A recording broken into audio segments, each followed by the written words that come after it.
The Outer Worlds is an action role-playing game that was released by Obsidian Studios in 2019. The game came out after all the Fallout 76 drama, where people were hating on Bethesda more than ever. It just works. The fuck?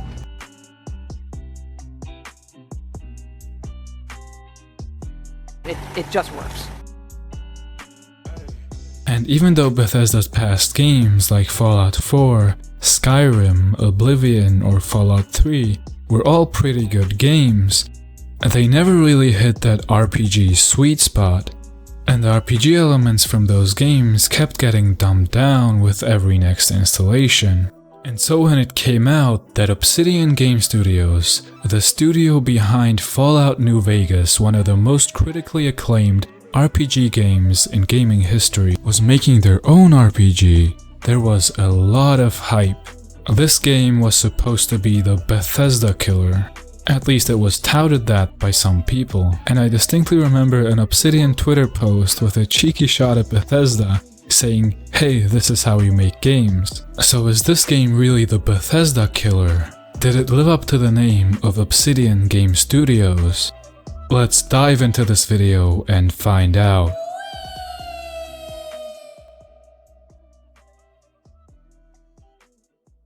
The Outer Worlds takes place in a hyper-corporate society dominated by megacorporations who in the distant future colonized multiple solar systems. One of these being the Halcyon, the solar system in which the game takes place. Two spaceships were dispatched to Halcyon, the Hope and the Groundbreaker. While Groundbreaker successfully arrived in Halcyon, the Hope had mysteriously disappeared. Decades later, the Hope is found by a mad scientist named Phineas Wells, who manages to revive one of the colonists, and that, of course, happens to be you. And here's where we get familiar with the game's main plot point. Retrieve enough resources so good old Phineas over here can revive more of your Hope buddies who are supposed to somehow save the whole solar system. A solar system that has been mismanaged and nearly brought to extinction by the incompetence of the corporations. And so off we go to one of the planets called Terra 2. A dangerous planet, full of dangerous monsters and cannibalistic marauders living in the wild. It's in fact so dangerous that people living in the one and only town that this planet has are being told to stay within the walls or risk their lives.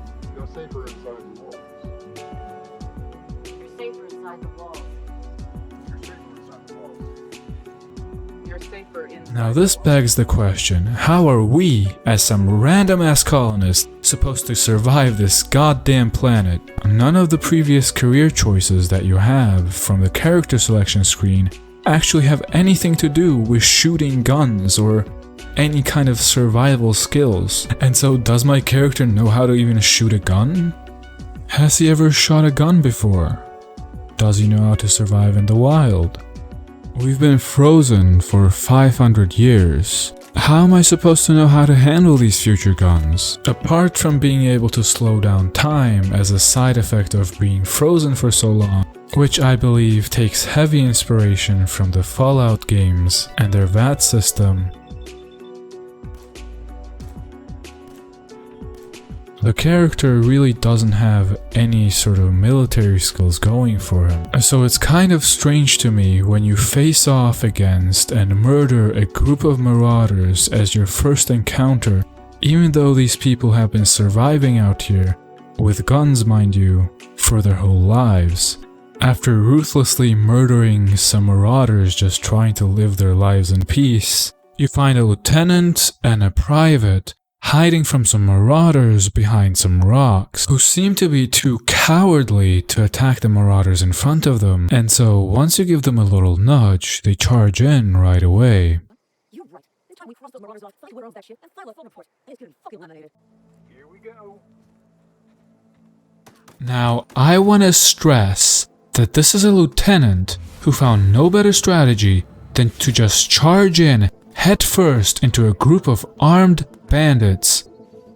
And if I just came from a direction where there were marauders, and there's marauders in front of us, how the hell did you get sandwiched in between them? If we live in a world with spaceships and laser guns, you surely have a walkie-talkie or something to call for backup, right?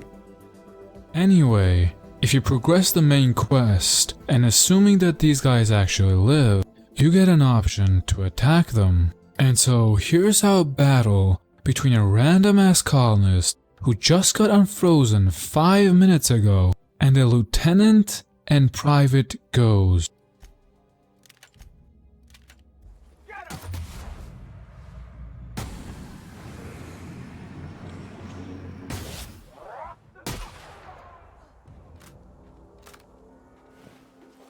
Now I did use time dilation, that's true. And it's partially why I really dislike the time dilation function in this game, but regardless of that, my level 1 character was able to beat a lieutenant, a high-ranking military officer, and a private without any experience. This does not feel like an organic achievement. I do not feel like an organic piece of this world at this point, because 5 minutes into the game, I'm already killing groups of armed bandits and military officers. Am I John Wick? Who killed my dog? Did Lieutenant Mercer kill my dog? It's a joke, just like the game world proves itself to be within the first 5 minutes. You would think that it would take much more character progression to actually accomplish such feats, and it is completely fine if the character progresses much faster than everybody else. We are the main character after all. But being an overpowered god from level 1 just doesn't really feel that engaging. On top of this, the game itself doesn't really try to take itself seriously. Everybody in Edgewater just eats canned tuna all day. They literally don't have any other food. Or that stupid ass slogan by Spacer's Choice. All Spacer's Choice weapons are now 30% less likely to malfunction. You've tried the best, now try the rest. Spacer's Choice. Yes, nailed it that time. Telling you how it's not the best choice to buy their product. This is not an isolated incident, nor does it have any logical explanation.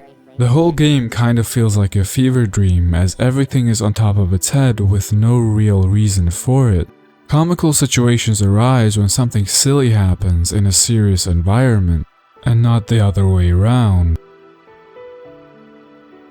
The issue with the game world being so silly is that when the game actually tries to take itself seriously, like through main quest, it's hard to just snap into serious mode and be expected to care about what's happening in this world. Do you understand what you're about to do?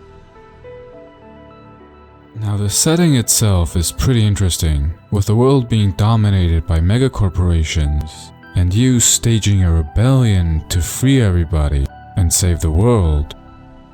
However, the game just goes with this narrative that everybody, including the megacorporations, are just incredibly stupid. And somehow only you and some 30 other colonists have the brainpower to save this world. It's interesting that you can be dumb in this game. Wasn't the hope supposed to be filled with the Earth's brightest minds? And so what if all the other frozen colonists are also dumb? Now this brings me to my next point. The dialogue or the writing in this game. Even though the voice acting in this game is pretty amazing, the dialogue in itself doesn't really make sense most of the time. Here the town's mayor tells us how everything is going downhill and that he needs somebody to go to the power plant and reroute power into the town. Now this power plant is filled with defective armed robots that will attack you on sight. And since the mayor doesn't really know anything about your military skills, why is he even sending you there? For all that he knows, I could be just as useless as the guard standing next to him.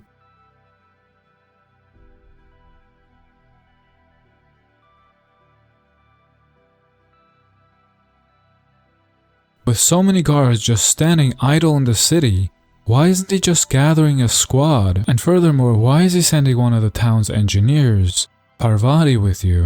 I hesitate to part ways with Miss Holcomb. but I cannot deny that she is talented and may prove useful to you. Great! I got my wrenches and diagnosticators and hairpins and engine tape, so I'm all set. She's literally the only engineer in the town. And so, has she ever shot a gun before? This is a fucking dangerous place that we're going to.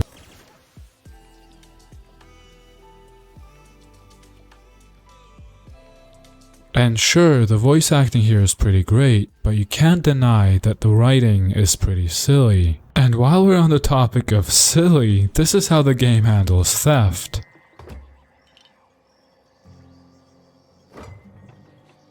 What do you think you're doing? Carry on.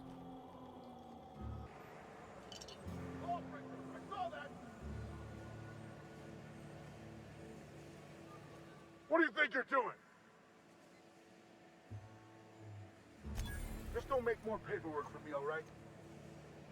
Before we move on to the next topic, I want to talk about the immersion ruining HUD that this game has, and the game design decision to add quest markers. The HUD literally shows you enemies around you even if there's walls between them, or there's no possible way for the player to have seen those enemies. They could have added perception as a stat, where the player's ability to sense his surroundings increased the more points he puts into it. But no, the game just slaps on a wall hack and calls it a day.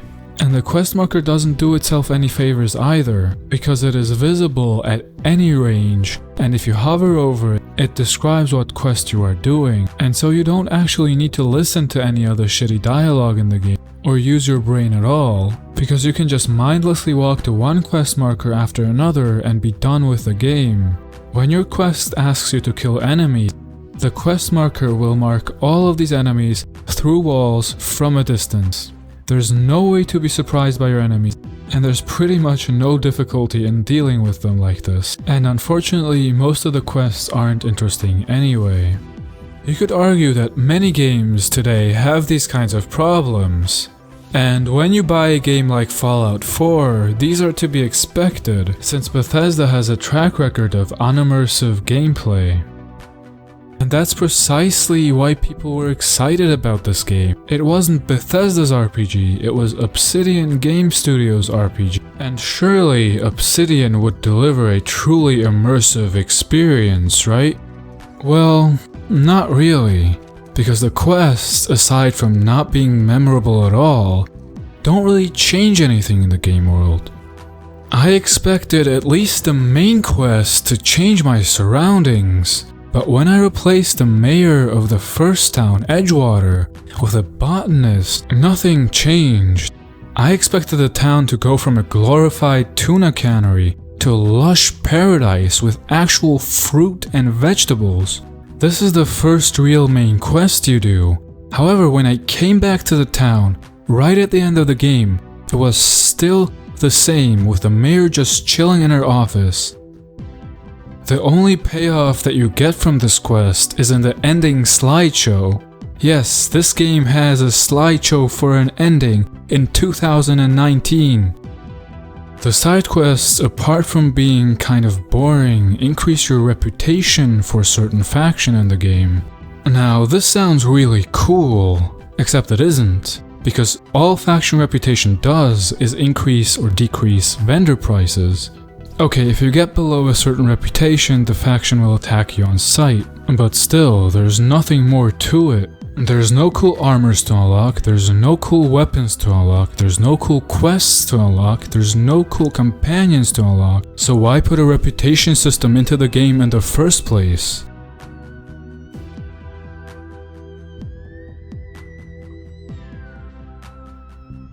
The combat in this game is very simple, and in my opinion, does a lot of things wrong. The first being the time dilation system. Being able to slow down time adds depth to an otherwise simple combat system, and allows the player to not get overwhelmed in heated moments. If I get myself ambushed by an enemy or caught off guard, I can just press one button and cancel out my mistake. The issue that I have with time dilation ties in with the character progression, because every character has the ability to use it.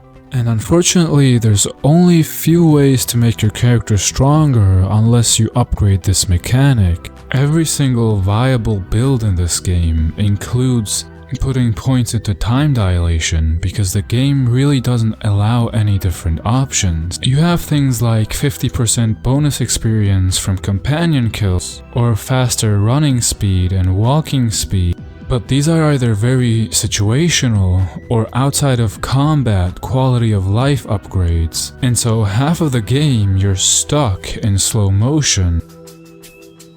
Fallout 4 as a counterexample has a huge variety of character builds that are interesting and fun, even with a system to slow down time. You can make a sniper or a sneaky assassin build, or even a melee power armor build. You can make a minigun based build and be completely independent of the VAT system. Or if you so choose, you can max out the VAT system, going for luck, agility, and perception. The difference is that you're not really forced to use VATs in Fallout 4, whereas the Outer Worlds tries to stick this time dilation mechanic down your throat. I would much rather have a set of skills and abilities in the game that doesn't rely on me slowing down time to kill my enemies. Or hey, maybe that can be one facet of it. But the way it is right now, it just trivializes the game, much like many other mechanics, like the one I'm going to talk about next, which is the Inhaler. This one also seems to be inspired by Fallout 4, as it is very similar to the way the Stimpak works. You press one button to recover your health pretty fast, and in case it doesn't already seem obvious to you why this is a bad game design decision, here's a clip to demonstrate.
I should have been dead 10 times over in this engagement, and I was very clearly outmatched by these behemoths. And yes, I was outmatched, but in the middle of the fight I realized that I could just go behind some cover, inhale some of that good shit, and be fine. There's only two ways that fight should have gone. I should have either been dead or running for my life. And it's not like inhalers in this game are a scarcity. I've never ever needed to buy them from a vendor, or felt like I was running out, and because you can just heal yourself to full health with almost no cost in any engagement, all difficulty or tension just falls away. Not only is this a bad thing for the combat system, but also for the immersion, as this further adds to the overpowered god feeling that you get, and that the world is just built around you. Something that trivializes the combat system even more are the companions. The Outer Worlds allows for you to have 2 companions at a time, and I'm sure a lot of people like having companions to interact with, but my major problem with them is that they further pad the combat system as your companions will often kill enemies for you or just straight up sponge damage, allowing you easy escape from dangerous situations so you can just sit back, press F to pay respect, to inhale some of that good shit, and be good to fight again. Companions, time dilation, and inhaler trivialize the game to a point where there's no challenge, no difficulty, and no tension. And all three of these things persist regardless of what kind of character you choose. You can choose to not have companions with you. However, I will not take that as a valid excuse for companions being in the game. The game is meant to be played with companions, and so on your first playthrough, you're almost never gonna get rid of companions because you don't want to miss out on anything. I'm not gonna invest 20 hours into this game only to find out that hey, I missed a lot of the gameplay, oops, now I can't really talk about the game. Something that pisses me off about companions is the ability to make them stronger in this game, mainly because they could have spent those resources and that time into the player progression and his skills and abilities. I'm not playing to make my companions stronger, I'm playing to make the player character stronger. And so you have perks that you can put into your companions, like plus 10 armor rating or plus 30% base health. And the thing is, these numbers aren't really quantifiable because I don't know what plus 10 armor on my companion means. I can't tell how much HP they have. I can't tell how much health gets taken away from them with every hit. Furthermore, I can't really micromanage my companions that well, so if they run in or hide behind cover, it's mostly beyond my control. If I take plus 10 armor on Parvati and she just sits behind rocks all day, then I've wasted my points. And you have things like plus 10% melee damage or minus 30% weapon reload speed. But I can't really tell how much damage my companion is doing or how fast they're reloading their gun. Nor do I really want to pay attention to those kinds of things.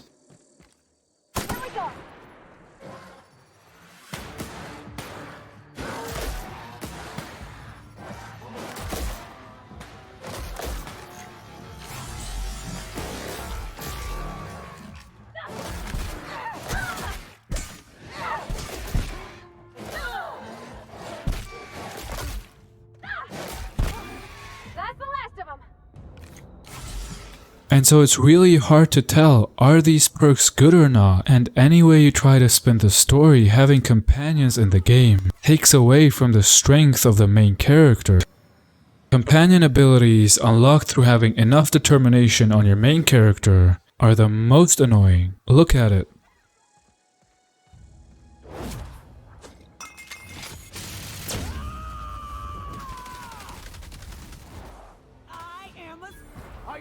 You in the name of the law.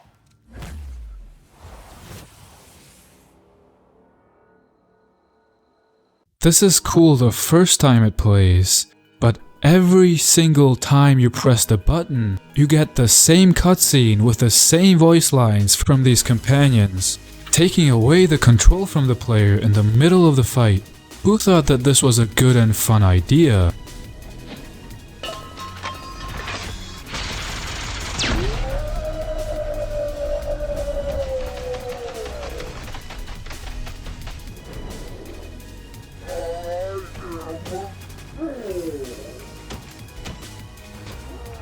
Now let's talk about the main character and his skills and abilities, or skills and perks as it is in this game. Your skills are basically your stats, such as your combat damage, defensive abilities, or how well you can sneak, lockpick, and hack. And yes, there is a lockpicking and hacking system in the game. I wonder what kind of intriguing and interesting hacking minigames and lockpicking minigames Obsidian Studios could come up with. Oh yeah, you just hold down a button and that's it.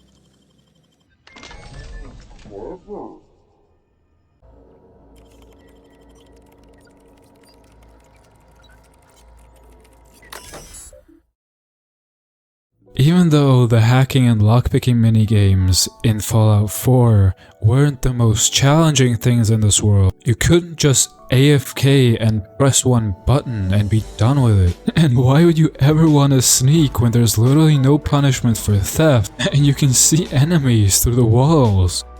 And another poorly designed skill is the science one. This one allows you to upgrade your equipment to your current level. And this sounds cool at first, until you realize there's no need for loot anymore, because you can just keep upgrading the first weapon that you found and the first armor that you found and be pretty happy. Why would I spend money or some sort of effort to get new equipment if I can just upgrade my current one?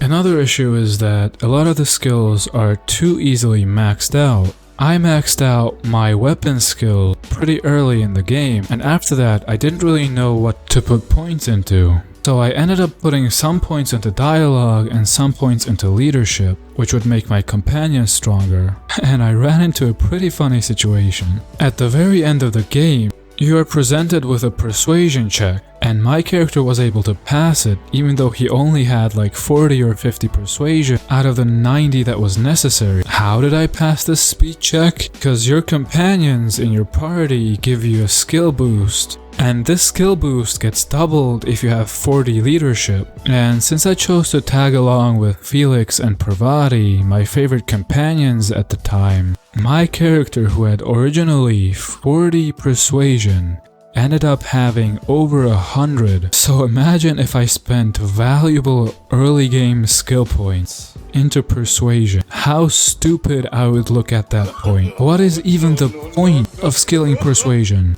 Just skill leadership and have your skills boosted for you. My character wasn't trying to be persuasive. I wasn't trying to build a persuasive character, yet I could persuade any character in the game. It's ridiculous. But you know what else is ridiculous?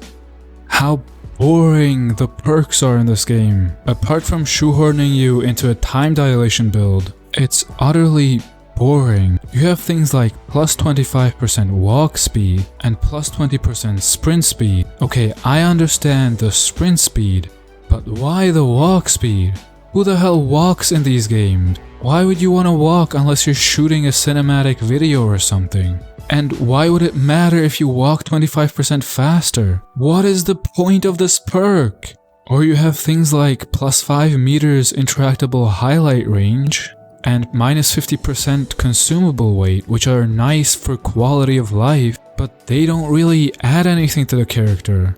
All in all, the game's combat is not only pretty trivial, it's also pretty simple, while the character progression is disappointingly one-sided and surprisingly boring with many stupid decisions throughout. Enemy variety in this game is an absolute joke. In the Outer Worlds, you have so many different planets to visit, and you would think that there would be tons of different flora and fauna to be found. However, you would be mistaken. Are those marauders you see on the first planet you go to? Well, they're on other planets too. Or they're literally just a reskinned version called outlaws.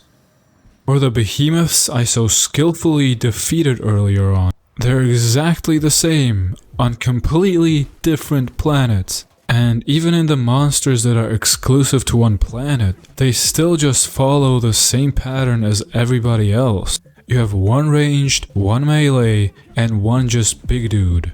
And does the big dude have some interesting abilities? Fuck no, he just sponges damage until he dies. Here's a list of all the enemies in the game. This is it. This is all there is in the whole game. So let's compare this to Fallout 4, shall we? A game that came out 4 years earlier, mind you. Honestly, this is kind of embarrassing. Alright, buckle up, cause we made it to our final segment. Loot and money. Money makes the world go round, except it does fucking nothing in this game. You spend your first few hours shooting and looting, only to realize the vendors don't sell anything better than the gear you've already found. This is especially true with the addition of tinkering and the science skill. You know what would be cool? If you could upgrade your faction with money, or if you could buy faction gear, unlock certain companions and hire mercenaries. But no, whether it's real merchants or vending machines, all you can do is purchase gear or ammo, and you'd be lucky to find something that's already better than yours. I have a problem with vending machines in particular. These remind you of Borderlands, especially when you find one in an enemy-infested area in the middle of nowhere. You're like, God damn, this thing better have some good loot. But the only thing sold by these things is the faction gear from the corporation that owns it. And this is the same from level 1 to 30. It's especially weird how shit these vending machines are, when it requires a ton of hacking skills to sell stuff to them. Throughout my journey, I found myself accruing money and not being able to do anything with it. And so when the money is useless, all the loot by default becomes useless. The loot in this game is actually hidden pretty well, and the game rewards you for exploring and looking around every corner. However, all you find is ammo, money, or junk items. And speaking of junk items, why are they a thing? Is it just a trend to copy Fallout 4 but do it worse at this point? Because in Fallout 4 you could disassemble your junk and use it for base building and crafting weapons. When you found a toaster in Fallout 4, you're like, baby, we made it! I've got those final screws that I need to upgrade my weapon. But in this game, you find a gold bracelet or a silver necklace and it's just like, who cares? They could have just put more money instead of those junk items. It wouldn't have made a difference. The only thing it does is just bloat the loot. And now one of the most blatantly lazy things this game does is recycle its weapons. You would expect to find more and more epic weapons with different looks and effects the further into the game you go. However, you see that plasma rifle you got at level 2? Well, you find the same one at level 20. It's just called Plasma Rifle 2.0, and the only difference is that its stats are better.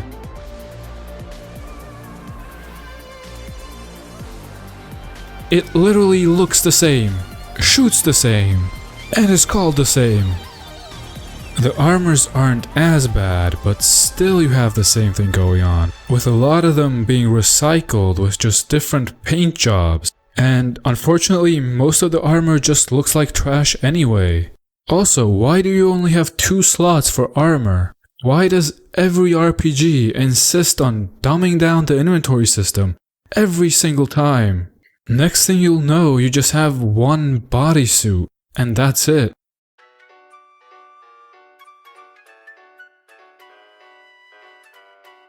Everything I've talked about is inexcusable for a $60 game. And yes, I know this game had a AA budget instead of a AAA one, but I still had to pay $60 for it. I stand corrected, 60 euros for it. If you're gonna make a game that's full price from Obsidian Studio, I don't want to hear a AA budget excuse. Sell the game for $20 then. The game is just painfully average at its best, and below average in a lot of situations, and I really can't understand why people thought so well of this game. Everybody gave this game an above average review, and the only reason I can think for it is to rub it in Bethesda's face and to show them that they can't pull shit like Fallout 76. But this is not the way we do it. Does this franchise have potential? Hell yes, it's a very interesting setting if done right, and there's good ideas put into the game that are just lazily executed, but with more budget, more time and effort, they could be awesome. However, what concerns me about it is that I'm 99% sure time dilation and companions are sticking around. Because nobody complained about these band-aids over a bad combat system, I doubt that they will go back to the drawing board and reinvent a system with actual depth to it.